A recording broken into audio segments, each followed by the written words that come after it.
La collection. Les populations esclaves. Son livre 1, Économie. Son livre 2, Entité. Son livre 3, Sciences. Son livre 4, Social. Son livre 5, Spiritualité. Nous vous proposons la conférence vidéophonique du livre 3, Sciences. Chapitre 5. Un épandage. On a pu remarquer que les traces laissées par les avions de ligne et par les avions militaires qui sillonnent le ciel de notre planète sont tellement denses qu'elles ont une influence sur les variations de température. Cela signifie que notre activité joue un rôle important à l'échelle de notre planète. C'est tout à fait significatif quand il y a des arrêts de la circulation aérienne. D'autre part, des expériences de bioingénierie auraient été tentées, avec plus ou moins de succès, à partir de la projection de substances chimiques en haute atmosphère, dont les conséquences dépasseraient le résultat escompté. La propagande est aux démocraties ce que la violence est aux dictatures. Des manipulations climatiques et environnementales seraient réalisées sur tous les continents. Une maîtrise du climat, le déclenchement de cyclones, de tremblements terrestres ou maritimes serait sous contrôle, c'est-à-dire volontaire.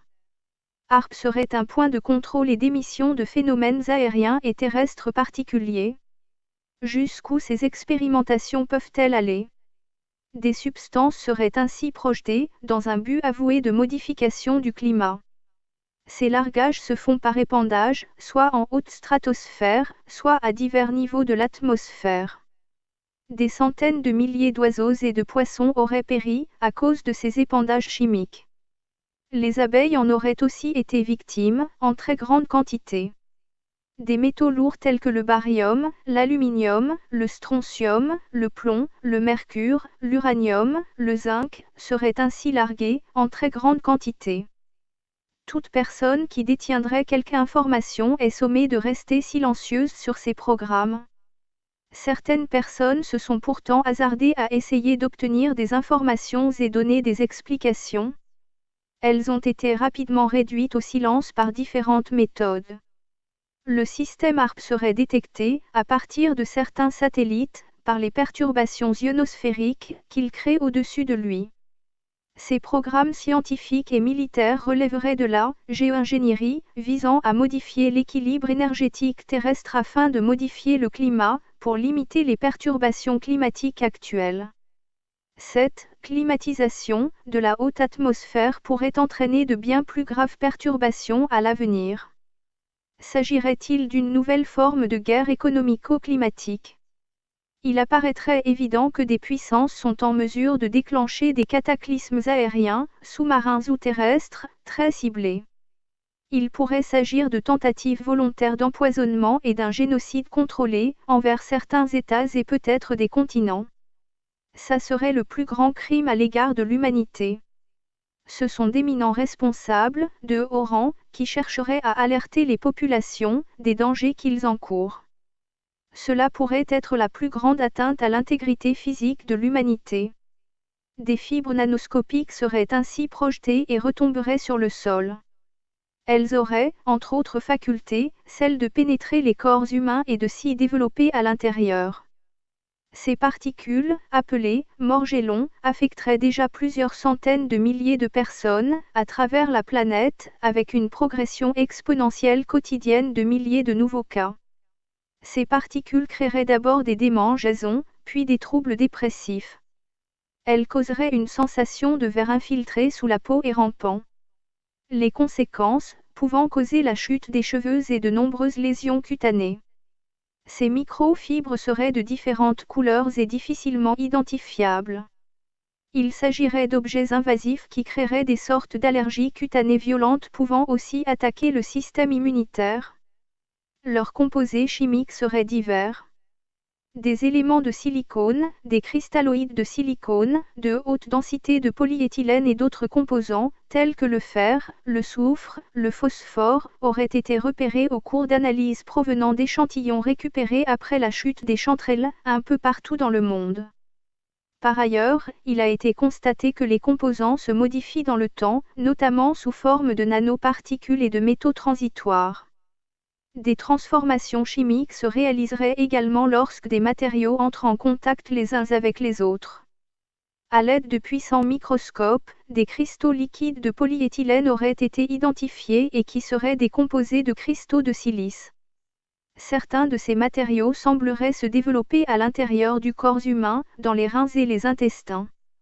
Ils apparaissent programmés pour se véhiculer dans certaines zones, bien précises du corps, avec pour rôle d'exercer certaines fonctions. Un produit identifié, nommé excellosphère, aurait des particularités de conductivité électromagnétique très élevées. Certaines de ces nanoparticules s'apparenteraient à un certain niveau de volonté d'assemblage. Comme s'il s'agissait de poussières intelligentes de l'ordre du nanomètre. Cela ressemble à une matière, iridescente, scintillante. Elles pourraient être des nanorobots, tombant du ciel et capables de s'introduire dans les végétaux, les animaux et les humains, terrestres ou maritimes. Quel serait donc ce maquillage génétique incorporé à toutes les formes de vie sur notre planète? Quelles seraient les zones ainsi contaminées? Cette technologie issue des cristaux liquides, constitués d'ADN différents, établis sous forme de plasma ou de bactéries, invaliderait déjà plusieurs centaines de milliers de personnes à travers la planète. Ces matériaux qui auraient été identifiés comme nanoparticules seraient aussi des nano-assembleurs. Ils utiliseraient des matériaux physiques pour créer des tissus de fibres. Ces fibres seraient vivantes et très difficilement destructibles. Elles auraient été identifiées comme faisant partie d'échantillons d'une projection de Chantrel. Des observations de poussière, provenant de ces traînées, diffusées à haute altitude, ont été faites qui apparaissaient virevoltantes dans tous les sens, comme s'il s'agissait d'une matière vivante. Ces matières seraient-elles issues du programme du Right Active Auroral Research Program? Le HARP, dont les 360 antennes généreraient ensemble un rayonnement à très haute énergie, situé à l'ouest de l'Alaska. Il apparaît difficile d'établir à quoi tout cela correspond. À l'est, un puissant champ magnétique aurait aussi, semble-t-il, été expérimenté. Un réacteur nucléaire aurait permis à une onde de choc de traverser une profondeur de 50 km à l'intérieur de la croûte terrestre. La conséquence de cette expérimentation aurait provoqué des séismes imprévus. Ce matériel serait-il le même à l'ouest? L'humanité serait-elle en face d'une conspiration massive et impitoyable de tentatives de domination totale, par un groupe d'individus décidés à établir un nouvel ordre mondial, ainsi qu'ils l'auraient baptisé eux-mêmes? Un programme parfaitement élaboré, scrupuleusement planifié et totalement occulté, qui impliquerait des opérations de militaires, de diplomates et de services du renseignement. Des personnages économiques, scientifiques et politiques seraient également impliqués. De nombreux opposants et détracteurs à ce stratagème, parmi de très hauts responsables, auraient, dès le lancement du programme, été réduits au silence, de diverses façons. Chaque personne, consciente du risque inhérent à cette organisation et qui n'interviendrait pas, se rendrait complice du plus grand génocide humain, en cours d'exécution. La liberté et l'indépendance sont désormais à supprimer du vocabulaire. La manipulation est totale, pour tous les habitants de cette planète. Un groupe de personnes détiendrait tous les pouvoirs et serait susceptible de modifier l'avenir de l'humanité. Une genèse. Des chercheurs sont convaincus que l'univers se serait organisé à partir d'un point énergétique minuscule, d'où tout se serait organisé. La matière apparente de notre univers est d'abord de l'énergie. Un champ de force théorique, supposé ainsi, car invisible, mais cependant considéré comme réel, s'étendrait à travers l'univers pour le maintenir dans son apparence de matière. Une particule subatomique, enfin isolée, semblerait être à l'origine de la masse de certaines autres particules. C'est la masse de ces particules qui organise l'atome, mais aussi la chimie et ses structures, c'est-à-dire tout, absolument tout, ce que nous pouvons observer.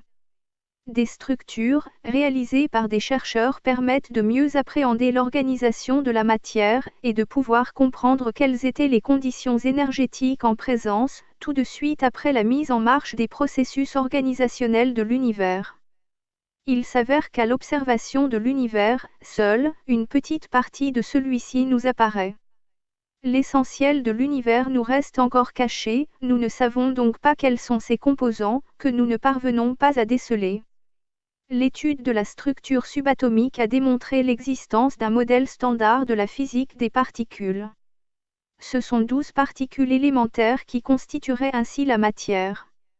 Pourtant, cette évidence ne suffit pas à expliquer la structure de l'univers, dans sa majorité, invisible et inconnue. Les structures qui sont trouvées dans la physique des particules seraient similaires aux symétries trouvées dans les théories musicales. Les supersymétries, représentées en musique, nous font prendre en considération que seule la moitié des particules de l'univers nous seraient observables.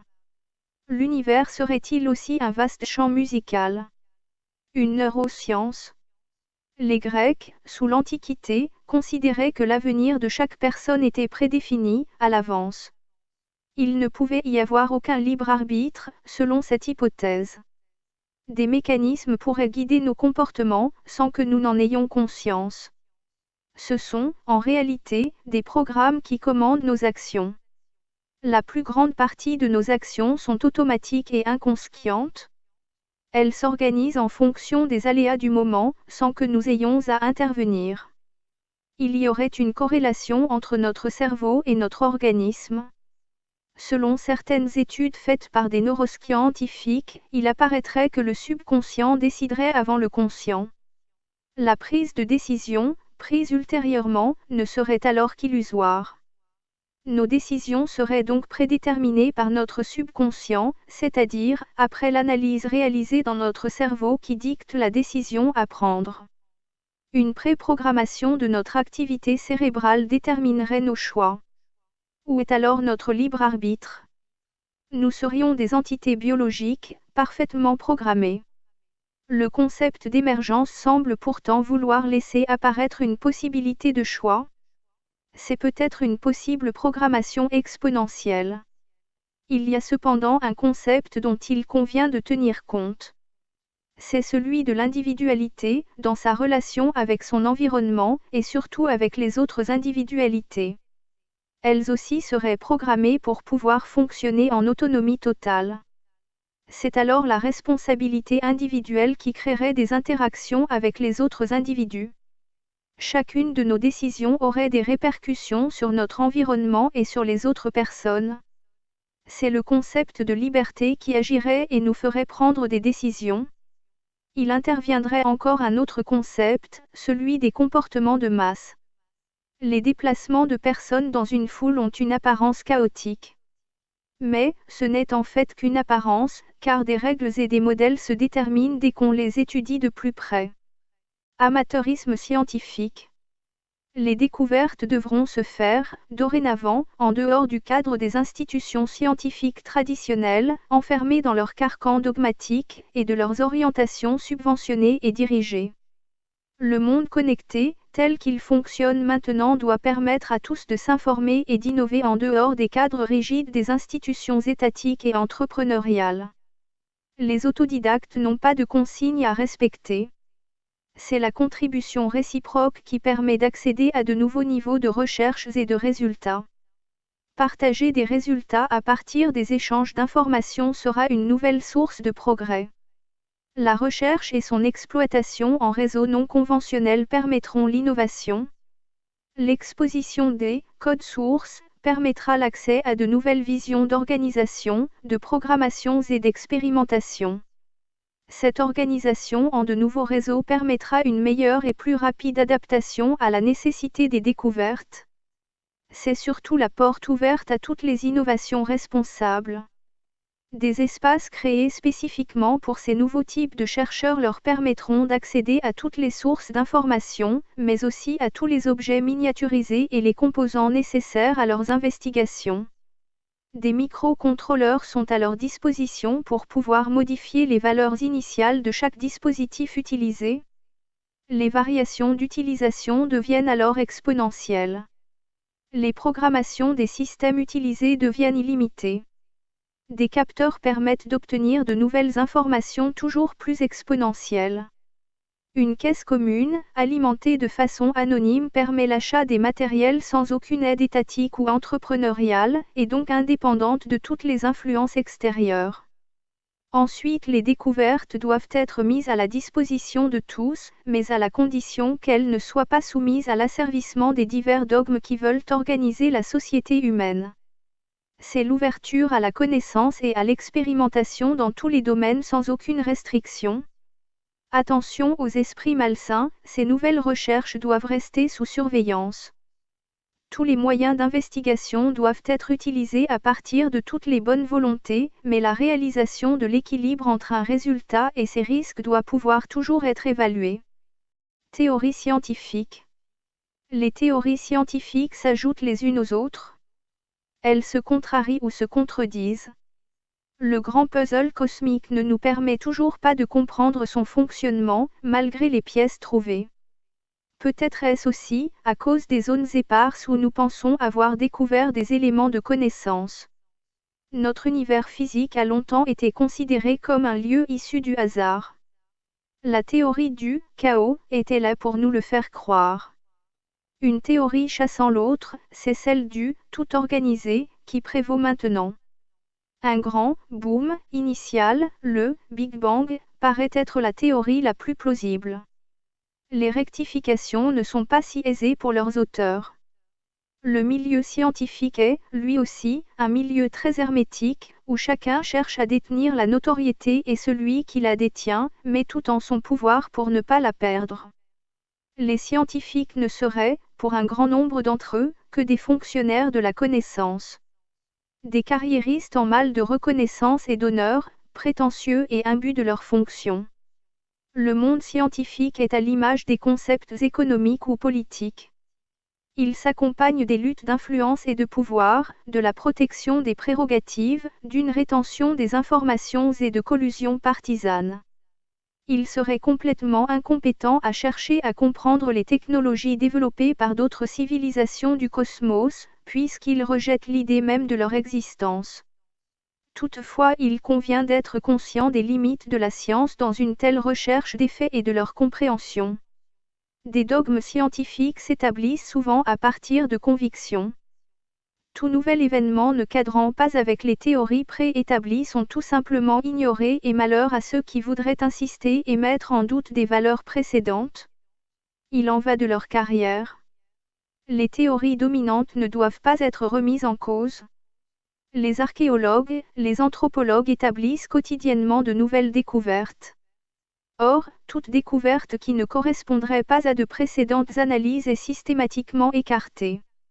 Les autres chercheurs n'ont pas connaissance de chaque nouvelle découverte qui leur permettrait de réactualiser leur niveau de connaissance. Cette prépondérance sévit dans bien d'autres niveaux de recherche. On appellerait cela un filtrage des connaissances. Les recherches, la plupart du temps, sont démontrées par des équations mathématiques. Leurs interprétations peuvent quelquefois prêter à confusion. Dans les régimes totalitaires, qui dirigent certains peuples, les doctrines sont préétablies. Il est hors de question de les mettre en doute. Toutes les négations, sur quel sujet que ce soit, deviennent des idées subversives. Il apparaît aussi que la démocratie est un terme qui ne soit jamais applicable nulle part. Chaque pays qui s'en prévaut est bien loin des valeurs exprimées par ce terme. 3 considérations ont permis d'évoluer dans la recherche cosmologique. Les transitions de phase, qui représentent un changement brutal de la matière. La superfluidité, où un liquide cesse d'être parfaitement uniforme, et la singularité cosmologique, qui est considérée comme initiale à l'espace-temps. Ces 3 notions signifieraient que l'univers est un début ordonné. L'aspect chaotique de l'univers n'est plus d'actualité. La découverte d'un rayonnement fossile dans le cosmos accréditerait la thèse d'un point de création initial. Notre univers physique serait un milieu parfaitement organisé. Le hasard n'aurait donc pas sa place dans le cosmos. Les théories quantiques, toujours confortées jusque-là, par les expérimentations, démontreraient que tout n'est qu'information. Tout comportement prévisible procéderait ainsi d'une organisation initiale. Il suffirait de décrypter le code cosmique pour comprendre les raisons d'être de notre univers physique. Chaque particule élémentaire procéderait de l'organisation des ensembles. Le processus est-il dirigé dans le sens de la matière vers l'énergie puis vers l'information, ou dans l'autre sens? L'espace et le temps se construiraient-ils et à quel moment? Il convient d'être conscient que les systèmes d'équations mathématiques ne permettent pas de résoudre tous les éléments du puzzle organisationnel de l'univers. Les modèles d'information retenus par les chercheurs en théorie quantique sembleraient pourtant beaucoup mieux correspondre aux réalités cosmologiques. Notre cerveau lui-même échapperait à nos investigations. Il serait constitué de particules inconnues. Certaines de ces parties pourraient nous orienter vers la conscience. La modélisation des processus est complexe. Le cerveau créerait des cartes mentales. Des représentations seraient organisées pour créer des modèles. La conscience s'organiserait et progresserait ainsi jusqu'à la complexité. Tout ne serait que perspective et organisation en schéma de pensée, pour la conscience. Les schémas de la conscience seraient transmissibles, pour soi et aussi, pour les autres. Une approche quantique de la conscience pourrait-elle démontrer sa persistance? Les théories quantiques participent des relations entre les particules, qui bien qu'éloignées par le temps et l'espace, conserveraient leurs informations initiales et tout apparaît alors programmé d'avance. Cependant, le comportement imprévisible des particules élémentaires pourrait nous laisser espérer à un respect du libre arbitre et de la liberté d'action au niveau macroscopique. Autrement dit, rien dans nos actions ne serait prévisible ni prédéterminé. Pourtant, notre avenir pourrait demeurer la conséquence de nos décisions initiales. Notre futur dépendrait des actions furtives du présent, déjà placées dans le passé. Des manipulations seraient-elles à l'origine de notre mansuétude à l'égard de tout ce qui nous dirige? Des substances nutritives seraient-elles aussi utilisées pour maintenir les populations à leur rang d'esclavagisme global? Les chanterelles atmosphériques feraient-ils également partie de la panoplie des interventions sur le climat, sur la santé et sur la conscience des populations? Mais depuis quelques décennies, des interventions seraient-elles à l'origine des diverses catastrophes s'étant produites sur notre planète? Les élites dirigeantes conscientes de leur supériorité et surtout convaincues de cette supériorité s'arrogeraient-elles un droit de vie ou de non-vie sur les populations qu'elles sont censées protéger? Toute la collection. Les populations esclaves est téléchargeable gratuitement, au format PDF, en lecture e-book sur le site internet lacléinternation.org. Toute cette collection est également accessible en livre broché. Les livres brochés de cette collection Les populations esclaves, au format A4 sont en vente chez Amazon, livre français, Philippe Vaisseau. À un tarif promotionnel, actuellement, au quart du tarif en librairie. Une collection, en livre de poche y est également accessible. Vous pouvez aussi cliquer sur le logo « Livre Amazon » dans la page d'accueil de notre site internet. lacléinternation.org. La totalité de la collection est en conférence audiophonique sur YouTube. La collection